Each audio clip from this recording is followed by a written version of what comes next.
So you put down a deposit on a house, but did you know there are times when the seller might be able to keep it?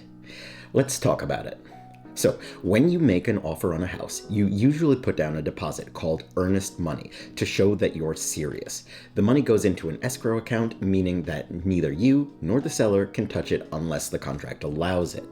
Your deposit is usually protected by specific conditions in the contract. These include the inspection contingency, which means that if the home doesn't pass the inspection and you back out within the deadline, you can get your deposit back.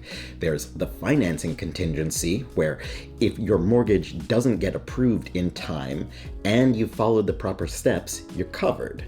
There's the appraisal contingency, which means that if the home appraises for less than the agreed price and you're unable to renegotiate, you can typically walk away with your deposit. There's also the title contingency, which means that if there are issues with the property's title that can't be resolved, you have the right to cancel and get your money back. But here's where your deposit is at risk. If you miss key deadlines like getting financing approval or completing your inspection on time, the seller can argue that you broke the contract. If you back out for a reason that's not covered in the contract, the seller might be entitled to keep the deposit as damages. And if you fail to close on time and the seller doesn't agree to an extension, that's another one where you could lose your deposit.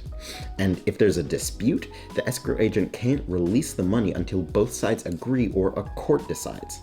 Bottom line, read your contract carefully and track your deadlines. Now, I'm only licensed in Connecticut though, so the rules may be different in other states. And if that was useful, then don't forget to like and follow for more real estate tips.